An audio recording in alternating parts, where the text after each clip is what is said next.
on the road of recovery.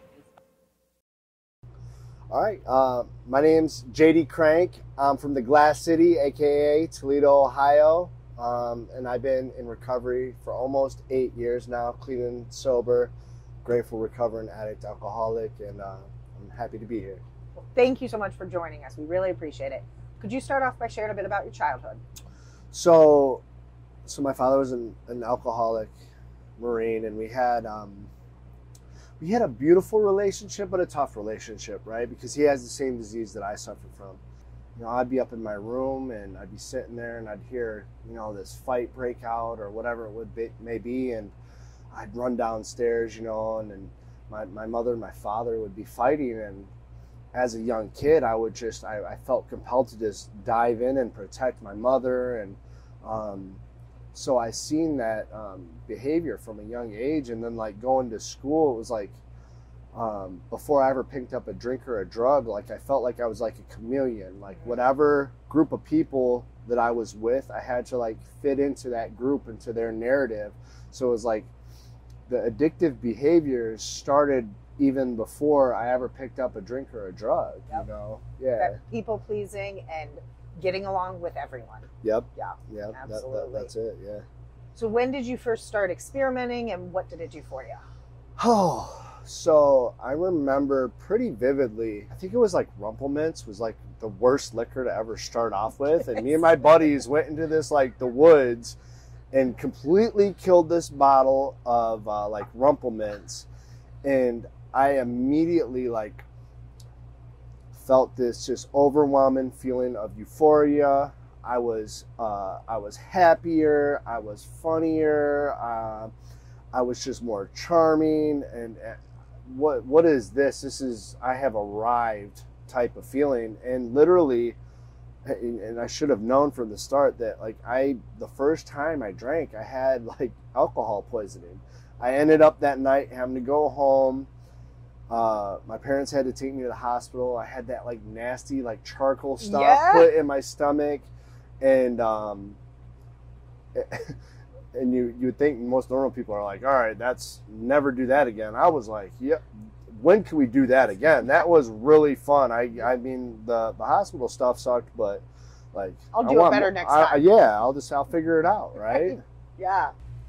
So in high school, I was just kind of like experimenting with everything. You know, it wasn't like the really hard stuff at that point, but it was like the progressiveness of the disease kept creeping in. It was more, a little bit more, add this, you know, and it just kept going. The consequences started getting heavy. It was like finances started being messed up. I started facing legal problems. I would get a DUI, and it no longer was fun. It was more of a job. You know, it became a job. Absolutely. And you know, it was a long road after that. I want to say that my total number of treatments, detoxes, I think before it stuck was about 14. Okay. I would go in for a little bit. That's really pretty average. Yeah. So, yeah. I mean, I think I read the other day that on average they said like 12 to 14 times between detox, treatment, and whatnot is what it oftentimes takes. Yeah. So, okay, so 14 trips in and out. Talk about your relationships over that course of that time. There was just a major strain in my relationships, and that's like really was probably like one of the you know, nails in the coffin really for me to change. I had gotten to a spot, and it got so bad, and I remember showing up at my mom's doorstep, and my mom came out, and tears in her eyes, and looked at me, wouldn't let me in the house, and she looked at me and she said, "Son, I love you, but I will no longer love you to death. And the key that you have for this house no longer works in this front door. I will love and support you if you're doing the right thing. But until then, if you're on my property, all the neighbors know to call the cops.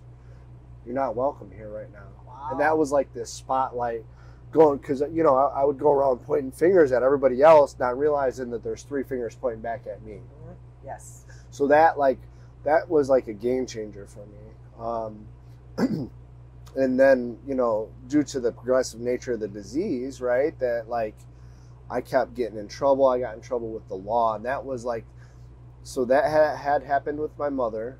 I got into a spot where I was abstinent. I wasn't completely living a lifestyle sobriety, but I was absent from the drinking the drugs, and I had it. I was going to use. And it's when God, higher power, whatever you choose to believe in, intervened. And it's actually, I mean, it kills me to realize where I was at, but I'm grateful for it today. I had gotten in trouble many years ago and never got caught for it. And I was going to make the decision to use. I was going to relapse. I called my guy. I was going. I got in the car and went to go meet him, and I got pulled over on my way to go meet this guy. And the officers were like, hey, you know, did you know you have a warrant for your arrest and stuff? And of course, me, I'm like, no, I had no idea, right? You know, so I go to this process where I'm going to jail, and my lawyer at the time's like, we're probably just going to be in here for like 3 days. We'll get you out after that. And I knew I was in trouble because the guy that was going before the judge before me was arguing with the judge and making him super mad. And I'm over here in the back in shackles like, hey, dude, will you chill out, man? Like, I'm up next, man. And I go in front of the judge, and the judge was a higher power for me that day in a good way. I'm super grateful at what he said now. At the time, I didn't think about it like that. But he slammed down his gavel and he said, you know, JD, you're a menace to society. I can give you up to 13 months in jail, and I'm going to give you all 13 months in jail. And I was just like, my heart dropped. Yeah. So I had like, you know, I was successful in my career before, and had like a really nice house and all the things, and all that stuff, you know, slowly withered away due to the addiction. And I had like one of my my properties that was a rental property I had left, and my family was going to move into it because everything else was gone. And I knew at that moment I got to jail that like, this is it. If I don't lose my family now, if they even choose to stay now, if I don't do something different, nothing's going to change. I remember getting out. None of my family knew. I went to like surprise them, and I went to the house and nobody was home. And I remember that thought like kicking in of like a fork in the road type decision. Like, what do I do? Do I go meet up with people and stuff like that? Or do I go to this meeting? And I was like, you know what?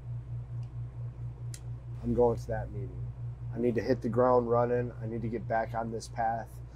And I went to that meeting, and I was met with so much love, so much support. And I just knew that like, if I wanted to survive this thing, that I needed to get all the way in the boat. Yeah. For so many years, I was on the edge of the boat. I'd fall off in the water. Somebody'd have to throw me a lifeline. And I knew that like, if I wanted to get somewhere, like I needed to get all the way in the boat. So I jumped in with these beautiful people, and all these like beautiful things blossomed from it.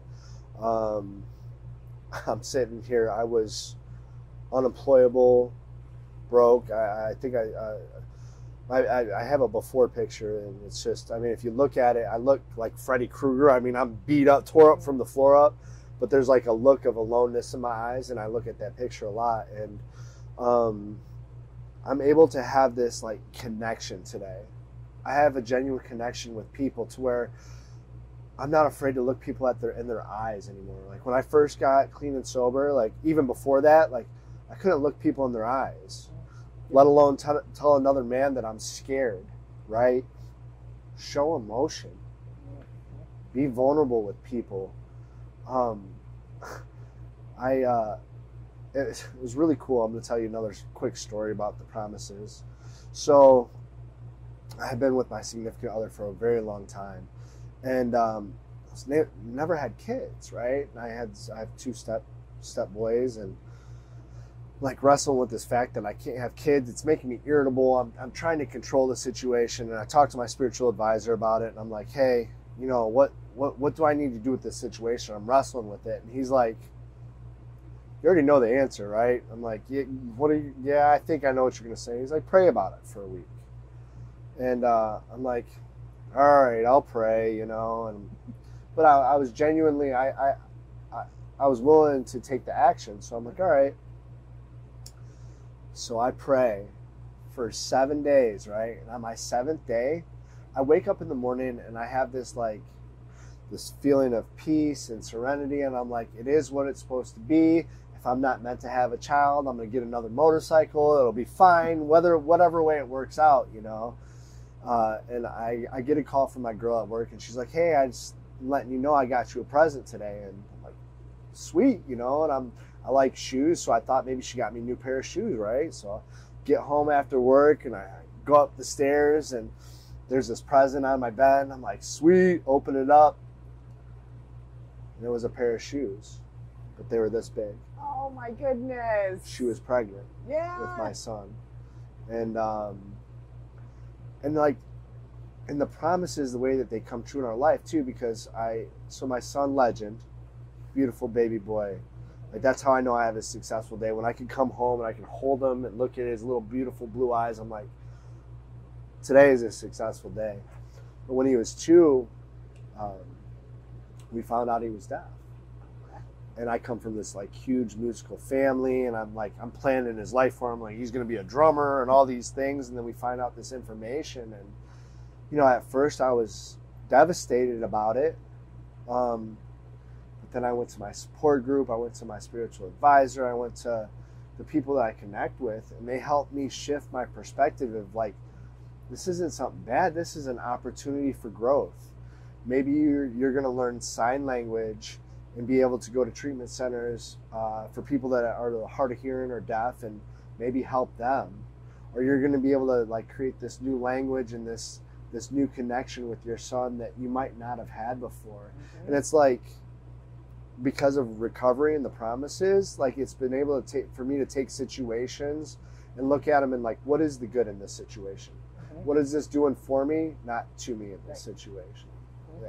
Absolutely. What are the things that you do to maintain your recovery? Okay, so I think it really boils down to having discipline, right? I have my non-negotiables, I call it, right? So like 3 days a week, I have my meetings. I have some kind of recreational activity, like a church basketball league, and then I have my spiritual practice on the weekends. Those are my pillars for my like recovery. Those are like the non-negotiables in my life. I have to do those. And then just connecting with my family. I'm connecting with somebody no matter what on a daily basis. Like that's a priority to me. And like to go from almost everything burning down to be able to build up so much together. And the oldest boy, Gabe, he is 21 and is in a wheelchair. He's got spina bifida. Okay. And then there's Wyatt, which is 14, and then I have Legend that is 4 that is deaf. So like, we got a lot going on. Yes, you know, like, yes, you do. God, I think it was the saying, God gives his hardest battles to his toughest warriors. Mm-hmm. I feel like that's us. Mm-hmm. You know what I mean? Yeah. But I think by going through a lot of it and figuring out what works and what doesn't work has equipped us with this like ability to suit up and show up for other people. Mm-hmm. You know. Yeah. What are words of wisdom or those cliches that really speak true to you? It's one of my favorite quotes, and it reigns true for me. I think about it very, very frequently, and it's, "If I am not grateful, I will become hateful, and hate destroys the vessel it's carried in," which is me. So I have to remember that if I'm experiencing any type of negative emotion, it's like a balance beam, right? Mm-hmm. If I have a high level of a negative emotion, anger, irritable, whatever it is, then I need to balance it out with gratitude. I need to change my expectations for appreciations, and life will just get better. Absolutely. Yeah. Well, thank you so much for coming out and sharing your story. You have built a beautiful life and just kind of ooze peace out of yourself. So it's incredible. Thank you. Thank you. I appreciate it.